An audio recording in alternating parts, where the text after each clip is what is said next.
हिंदुओं का ठोस मानना है कि 500 साल पहले उत्तर प्रदेश की राम जन्मभूमि अयोध्या में प्रभु श्री राम जी का मंदिर हुआ करता था। लेकिन 1526 में जैसे ही बाबर ने पानीपत का युद्ध जीतकर इंडिया में रूल करना शुरू किया, वैसे ही अपने कमांडर मीर बाकी को बोलकर राम मंदिर तोड़वा दिया और उसी जगह बाबरी मस्जिद बनवा दिया। और उस समय के बाद से लेकर 2019 में सुप्रीम कोर्ट का फैसला आने तक, यानी इन 500 सालों की हिंदुओं की अपने हक को छीनने की लड़ाई ऐसी है कि एक बार में तो सुन के विश्वास भी नहीं होता कि राम मंदिर बनने में सच में इतनी दिक्कतें आई थी। आज इस वीडियो में 3D एनिमेशन की मदद से राम मंदिर बनने तक के सफर का इतिहास देखेंगे, लेकिन हर बार की तरह शुरू से शुरू करते हैं। आज से लगभग 500 साल पहले की बात है। सन 1511 में सिखों के फर्स्ट गुरु श्री गुरु नानक जी ने अवध एरिया के यहाँ अयोध्या में श्री राम जन्म स्थान को विजिट किया था। इसके लगभग 15 साल बाद यानी 1526 में बाबर ने पानीपत युद्ध को जीतकर इंडिया में रूल करना शुरू किया। अब बाबर इंडिया के पार्ट जीतते हुए जैसे ही अयोध्या पहुंचा तो हिस्टोरियंस का मानना है कि बाबर के कमांडर मीर बाकी ने अयोध्या में एक मस्जिद बनवाई और नामकरण हुआ मस्जिद ए जन्म स्थान यानी 1992 की बाबरी मस्जिद। लेकिन अयोध्यावासी हमेशा से बोलते आए हैं कि मस्जिद उनके मंदिर को तोड़कर उसके ऊपर बनाई गई थी। इसी फेथ के चलते दुनिया भर से हिंदू और दूसरे धर्मों के लोग इस बाबरी मस्जिद वाले एरिया में माथा टेकने आते थे। खैर, श्री राम मंदिर को टूटे हुए लगभग 200 साल हो चुके थे और मुगल राज को ब्रिटिशर्स ने ऑलरेडी टेक ओवर कर लिया था। मैं इस वक्त साल 1717 की बात कर रहा हूँ और श्री राम मंदिर को तोड़ के जो बाबरी मस्जिद बनाया गया था वो फिलहाल ऐसा दिखता था। इस स्ट्रक्चर को ध्यान से देख लो क्योंकि अगले 60 सेकंड्स बहुत ज्यादा इंपॉर्टेंट है। तो 1717 में ही ब्रिटिशर्स के राज में राजा जय सिंह सेकंड ने इस मस्जिद की जगह को खरीदकर हिंदुओं को यहाँ पूजा करने के राइट्स दे दिए।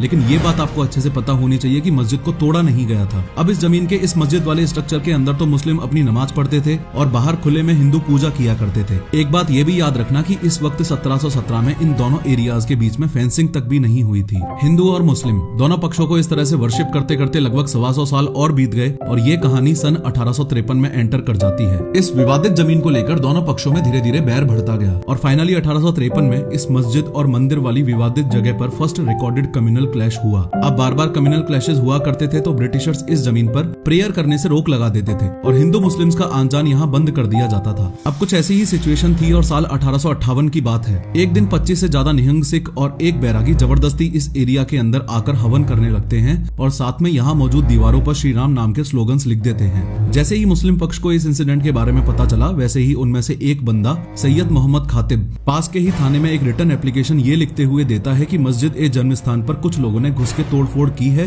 और नियमों का उल्लंघन किया है। एक बात और याद रखो कि उस दिन से पहले यहाँ राम चबूतरा नहीं हुआ करता था, लेकिन ये 25 से ज्यादा निहंग सिख और एक बैरागी जब जबरदस्ती इस एरिया में घुसे थे तो उसी दिन इन्होंने यहाँ राम चबूतरा भी बना दिया था।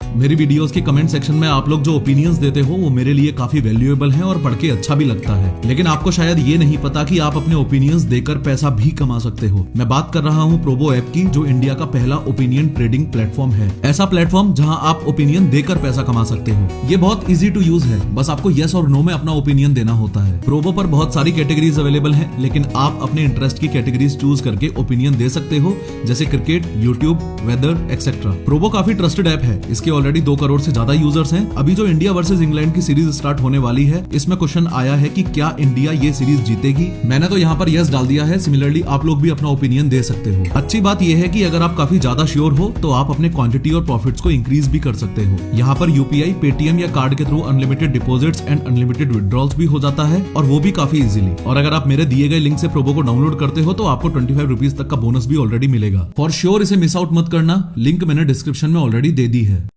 इसके बाद बहुत बार ऐसे ही क्लैशेस हुए और एक साल बाद यानी 1859 में ब्रिटिशर्स ने आस्था और इस मैटर की सीरियसनेस को समझते हुए इस लैंड के बीच में फेंसिंग करवा दी। इस तरह के डिवीजन से अब मस्जिद के अंदर मुस्लिम्स और बाहर खुले में इस राम चबूतरे और सीता रसोई वाले एरिया में हिंदू पूजा किया करते थे। अब ऐसे ही अपने अपने एरियाज में पूजा और इबादत करते और लड़ते झगड़ते हुए 26 साल और बीत गए और साल 1885 आ जाता है। इस विवादित जमीन के इतिहास में 1885 एक वो साल था जब पहली बार राम मंदिर का मसला कोर्ट में गया और इस मसले को कोर्ट में ले जाने वाला व्यक्ति भी आपके सामने ही खड़ा है। ये है महंत रघुवीर दास और इन्होंने बाहर के हिस्से में पूजा करवाने के लिए छत निर्माण की मांग की, लेकिन कोर्ट ने कंस्ट्रक्शन की परमिशन नहीं दी। अब अगले 64 सालों तक हिंदू और मुस्लिम दोनों पक्षों के बीच में नोकझोंक चलती रही, लेकिन साल 1949 की सर्दियों में 22 और 23 दिसंबर की रात को इस जगह कुछ ऐसा हुआ जिसने इस विवादित जमीन का फ्यूचर ही पलट कर रख दिया। ये देखो, ये वो पूरी विवादित जमीन थी। निहंग सिखों ने यहाँ राम चबूतरा बनवाया था और ये मुस्लिम पक्ष का एरिया था। इस मुस्लिम पक्ष वाले एरिया में भी ये जो आपको सेंट्रल डोम दिख रहा है,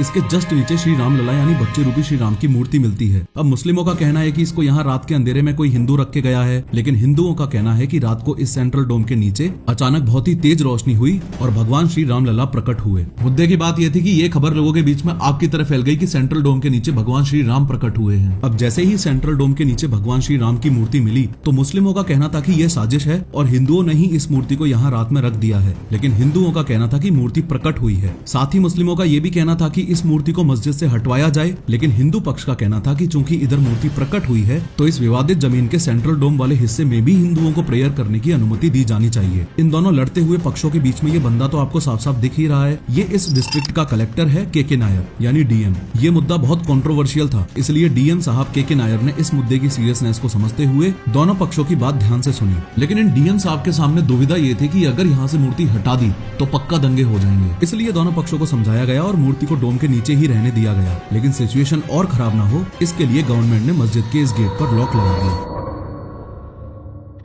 अब हिंदू पक्ष के लिए तो ये और ज्यादा दिक्कत वाली बात हो गई। प्रभु श्री राम की मूर्ति मस्जिद के सेंट्रल डोम के अंदर और ऊपर से इधर ताला और मार दिया। हालांकि वो बात अलग है कि अभी भी बाहर वाले एरिया में पूजा करना अलाउड था, लेकिन हिंदू पक्ष के हिसाब से जो मूर्ति प्रकट हुई थी वो तो इस ढांचे में ही बंद होकर रह गई ना। इस बात के चलते गवर्नमेंट द्वारा लगाए गए इस बैन को हटवाने के लिए हिंदुओं ने कई केसेस कोर्ट में फाइल किए। आगे बढ़ने से पहले आपको याद दिला दूं कि अभी तक हम साल 1949 की बात कर रहे थे और 1949 से 1959 के बीच इन 10 सालों में काफी केसेस फाइल हुए, लेकिन जो 3 मोस्ट इंपोर्टेंट केसेस अभी समझने जरूरी हैं वो ये रहे। हिंदू पक्ष के द्वारा ये 1959 में फाइल किया गया केस, 1961 में ये मुस्लिम पक्ष द्वारा फाइल किया गया केस और 1989 में ये फिर से हिंदू पक्ष द्वारा फाइल किया गया केस। देखो 1959 में निर्मोही अखाड़े ने जो केस किया था, इनकी डिमांड थी कि हिंदू पक्ष को डोम में रखी मूर्ति की पूजा करने दी जाए और इस एरिया का पोजेशन दिया जाए। इसके अगेंस्ट में 1961 में उत्तर प्रदेश सुन्नी वक्फ बोर्ड ने मस्जिद के मालिकाना हक और सेंट्रल डोम से मूर्ति हटाने के लिए केस किया। इसके अलावा तीसरा और सबसे इम्पोर्टेंट केस जो था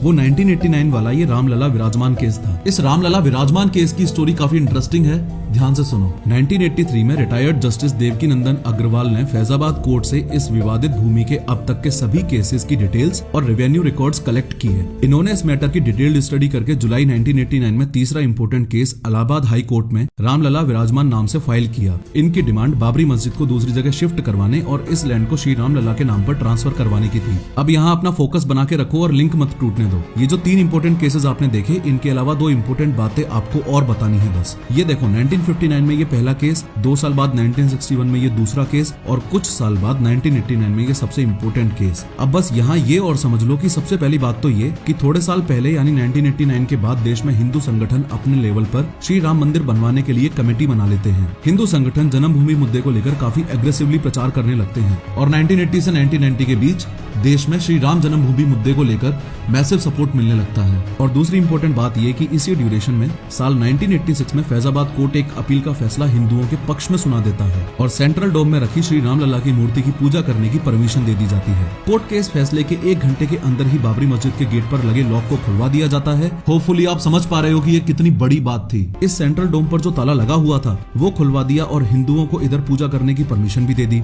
अब इस फैसले से मुस्लिम पक्ष काफी नाराज हुआ और उन्होंने बाबरी मॉस्क एक्शन कमेटी बनाकर इस कमेटी को मस्जिद की लीगल बैटल का जिम्मा सौंप दिया। प्लस हिंदुओं को परमिशन मिली वो अलग, उसके अलावा विश्व हिंदू परिषद ने कई हिंदू ऑर्गेनाइजेशंस और लोगों के साथ नवंबर 1989 में इस मस्जिद के बिल्कुल पास वाली जमीन पर मंदिर की नींव रख दी। इन सभी बातों के चलते इस विवादित जमीन को लेकर हिंदू और मुस्लिम पक्ष की लड़ाई ने जानलेवा रूप ले लिया। इस कहानी की शुरुआत में वो भी एक सिचुएशन थी जब हिंदू और मुस्लिम पक्ष ने बिना फेंसिंग के पूजा करना शुरू किया था।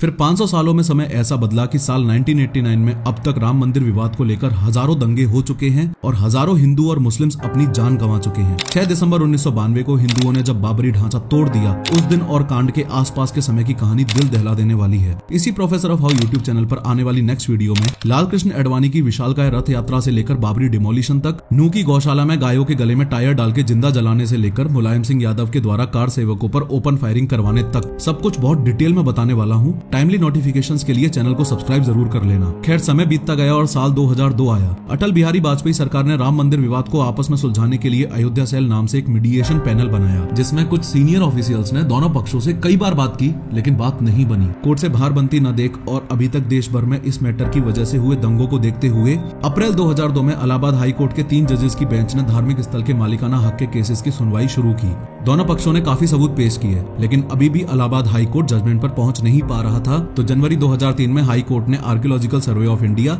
यानी ASI को इस विवादित जमीन की एक बार फिर से खुदाई करने को कहा। ASI द्वारा इस जगह की गई पहले की खुदाइयों में हिंदू मंदिर होने के सबूत मिले थे, लेकिन कुछ एजेंडावादी हिस्टोरियंस ने सालों तक एक फेक नैरेटिव चलाया और प्रिंट मीडिया की हेल्प से बढ़ चढ़ के लोगों को ये परोसा कि अयोध्या में ASI की खुदाई में कुछ नहीं मिला। लेकिन regional director of ASI Shri के मोहम्मद जी ने इंडियन एक्सप्रेस न्यूज़पेपर के जरिए जनता को बताया कि ASI को अयोध्या में विवादित जमीन की खुदाई में मंदिर होने के पुख्ता सबूत मिले हैं। इसके साथ अपनी कम्युनिटी के लोगों के लिए एक संदेश दिया कि अयोध्या हिंदुओं के लिए उतना ही पवित्र स्थल है जितना मक्का मदीना मुस्लिम्स के लिए। तो मुस्लिमों को बाबरी मस्जिद की ये जगह वॉलंटरीली हिंदुओं को गिफ्ट कर देनी चाहिए। उसमें मैंने एक चीज और जोड़ा है, मैंने कहा this is as important for Hindus as Makkah and Medina are for Muslims, hence Muslim should have willingly handed it over for Hindu community to construct a huge Rama temple. In statements के बाद मिले थ्रेट्स की वजह से इनको अपना शहर छोड़ के नॉर्थ इंडिया में शिफ्ट होना पड़ा था। अब 2003 में ASI को खुदाई में बाबरी ढांचे के बिल्कुल नीचे 17 से ज्यादा हिंदू साइन वाले पिलर्स, इस तरह के दर्जनों पिलर स्टैंड्स, टूटी हुई मूर्तियां जैसा आप इमेज में देख सकते हो, ये सब मिला। इसके अलावा सबसे हैरान करने वाली चीज जो मिली वो थे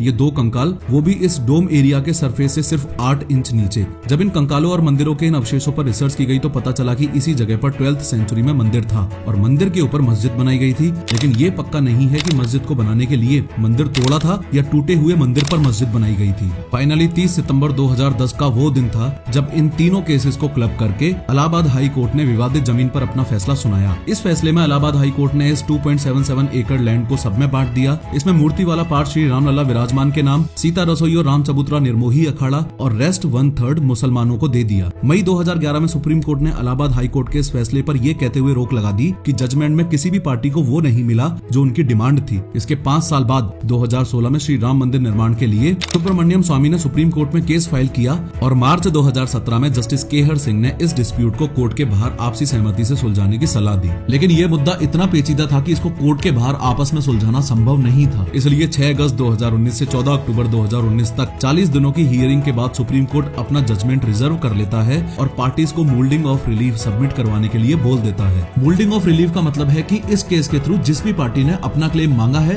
अगर उस पार्टी को वो ना मिले तो उसके ऑल्टरनेटिव में उन्हें क्या चाहिए। ASI की रिपोर्ट और तमाम सबूतों के बेस पर 9 नवंबर 2019 को सुप्रीम कोर्ट ये विवादित 2.77 एकड़ भूमि श्री रामलला विराजमान को दे देता है और मस्जिद के लिए अयोध्या में दूसरी जगह 5 एकड़ जमीन सुन्नी वक्फ बोर्ड को दी जाती है। खैर, इस वीडियो में मैंने 3D एनिमेशन की मदद से बताया है कि भव्य राम मंदिर एग्जैक्टली कैसा दिखाई देगा। क्लिक करो और जरूर देखो।